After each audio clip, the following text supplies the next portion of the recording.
Good day and welcome back to Elementary 72 Gaming. Now, this is one of the ships that, if I am correct, is still not in the game, and that is the Astero. Now, the Astero is one of the sisters of Eve vessels. I am not 100% sure on what you can do with this vessel from start to end. I know that it is a drone boat, and it's most probably the most powerful drone boat from all the drone boats you have access to. It is also not really an assault class vessel. It's more of a support class vessel with a lot of various intrinsic facilities to boost up its ability to help you. So let's get into describing it. There are 3 drones, 2 weapon slots, 3 mid, 3 low, 3x3 in rigs. Now that makes it very, very different compared to any other ship that we have. 3 drones makes it way more advanced than it should be. It has more firepower. They might nerf it. We're not sure on that when it comes to its actual launch. But let's look at its role bonus. Can fit covert ops cloaking device. That means it has the best cloaking device. It can move in cloak. 100% cloaking device lock delay. Right, minus 100% lock delay. That means you get 0% cloaking device lock delay. So there's no delay on fighting when you uncloak this vessel. This vessel can come out of cloak immediately firing. That makes it a very strong little ship for you to go up against. Cloaking device reactivation delay minus 50%. It can recloak 50% faster because of this bonus. This is something that makes it a lot easier to put the ship in an invisible mode. Okay, advanced frigate defense. Plus 5% cargo capacity. That gives it a 25% boost to cargo capacity. 5% scan resolution. This increases its scan resolution by 25%. That is quite a big boost. Resonance simulator minimum scan radius minus 37.5%.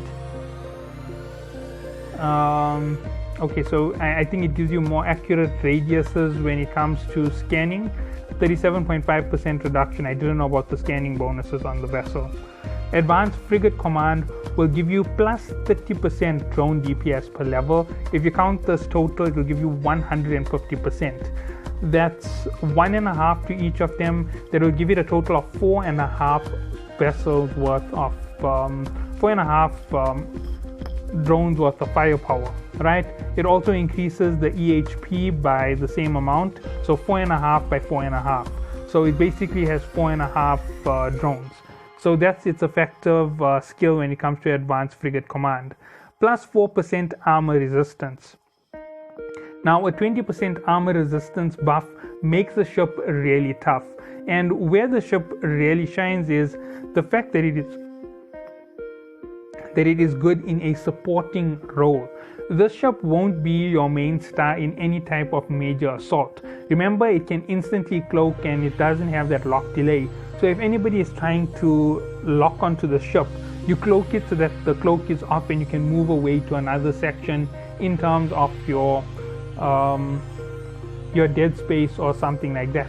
Because of the cloaking device, I would put the ship at the ability to take on a T10 mission.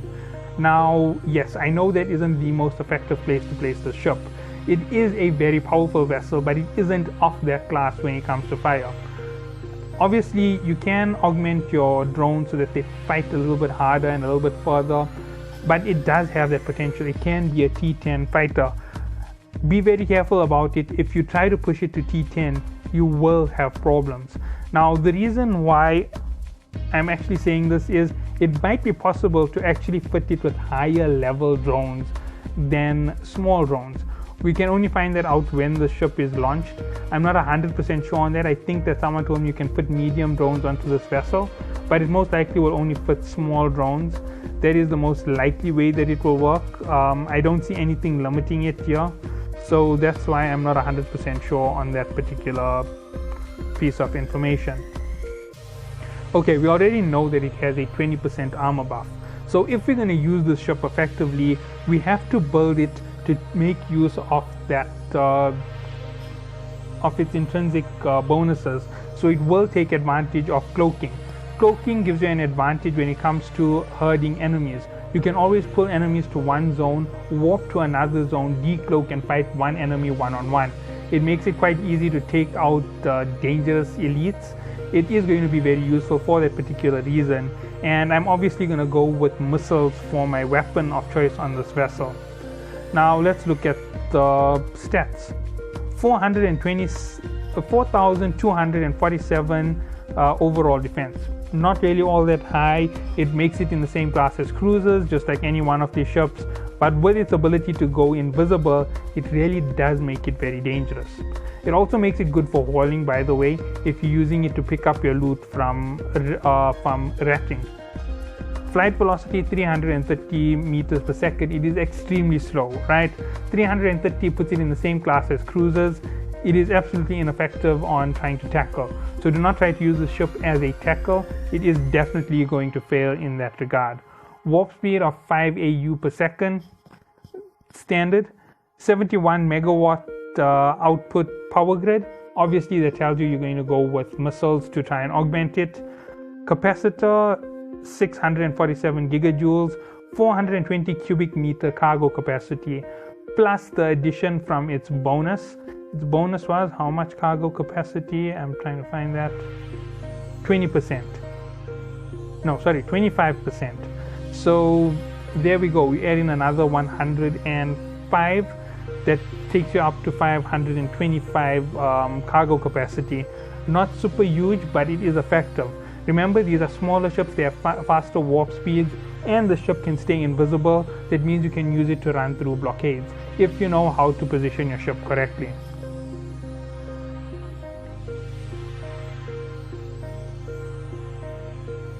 Okay, it doesn't have the smallest source radius.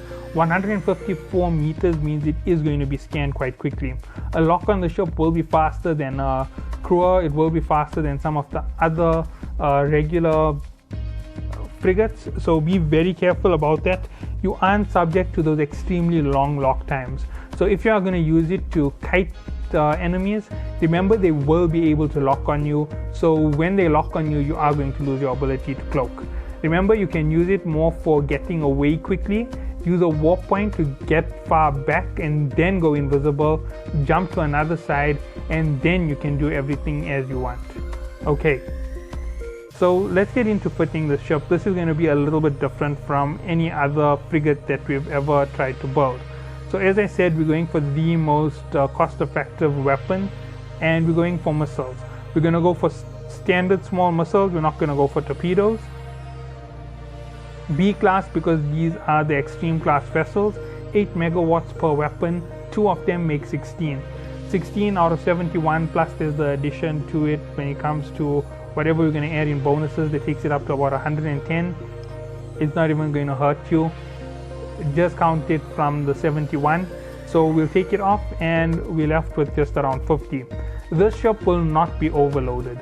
I would not overload the ship for 3 reasons. It is a good ship for support, as I said, and in the terms of support that it can do, it can scan for you and it can fight enemies really quickly. It can be used to help with anybody ambushing you in the middle of a nullsec rat, but it is better to use the ship for the role of support. So it will go in with a bigger ship. You can use it as a surprise assault on somebody who's trying to run away. Because of it being able to decloak and instantly lock, it makes it quite a big surprise. You can always equip it with something like a warp scrambler to knock out an enemy's ability to run. And that is the only reason why I'm actually not going to talk about its utility in terms of PvP, because that is its utility. It is a surprise assault vessel. You can use this here very effectively on fleets that try to warp away with cargo. So for example, someone trying to warp away with the capital ship, you push one of these in and there you go, you scramble the ship. All of a sudden it drops out of warp. Everybody in your team can get around it and destroy it. By the time the enemy team turns around from warp, you've already destroyed half of that ship's armor. That ship is already burning and it's about to be destroyed. When they get back, they're coming back to a dead ship. You've looted cargo, the ship is back in cloak, and you're out of there. Nobody can do anything about it, and you win. Okay, so let's move on to mid slots, drones. Now remember, it can hold 3 drones. Now obviously if Imperial Acolyte was available, I would go for the Imperial Navy Acolyte, but I'm going to go for the M9 instead. As you can see, it is a 1 megawatt draw, 3 megawatts. You're still nowhere near the limit of this vessel. Okay, what else do we need from the section? 1 second. Let's see. Command modules don't work on this. Transmitter, no. Armor links, no.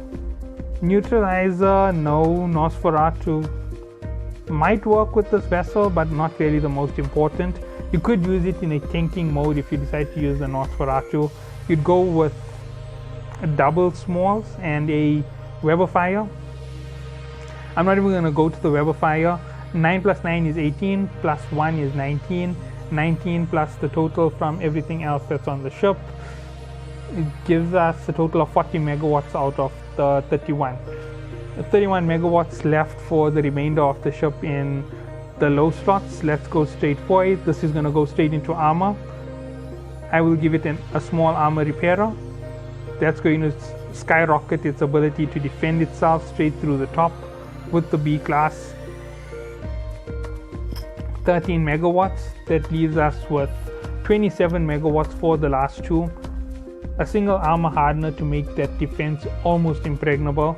So there we go.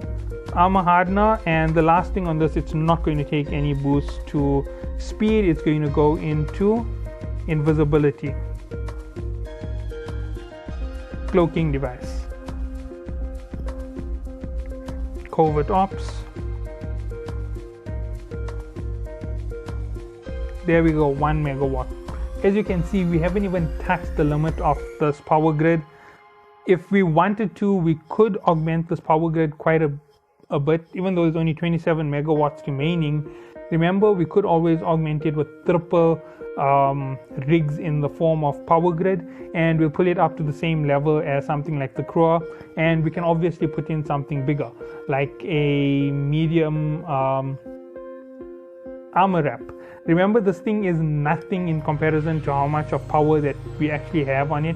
We've only consumed fragments of its total power, and as I said, we're focusing more on keeping it stable with its firepower.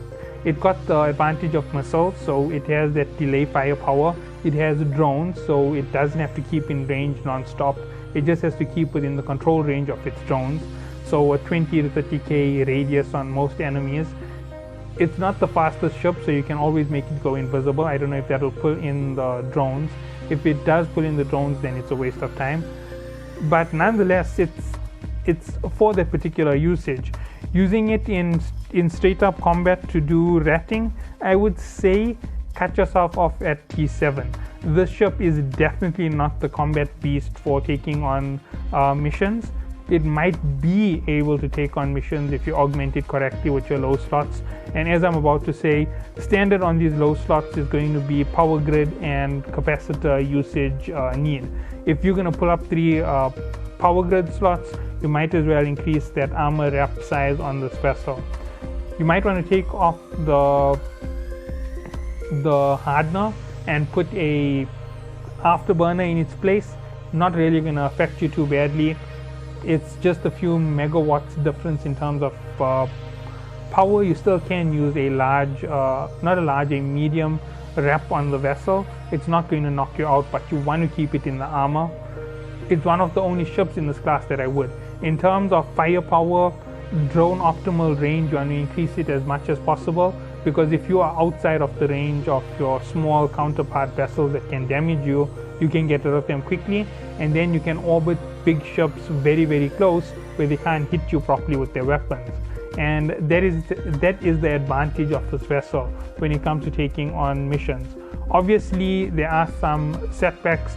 You can't take on Caldari type vessels, so missile class users are going to be a very bad idea for you. So yeah, that's everything that you need to know about it. In terms of weapons, as I said, you just want to increase that range of the drones to as far as possible. So 3 drone control rigs. You got 4.5 drones worth of firepower. It isn't really super damaging, but you can really put in a good amount of firepower to the vessel. Your mid slots are there to help you if you end up getting caught too close or if you're taking on a big ship. Yes, you won't be able to destroy that ship instantly. Some big ships can heal faster than you can apply damage, especially elites. So you can't take on anything with an elite inside of it. And that is where you basically stuck with this vessel. That is the only reason why I'm putting it in this particular class. I hope that you all did enjoy. See you all in the next one.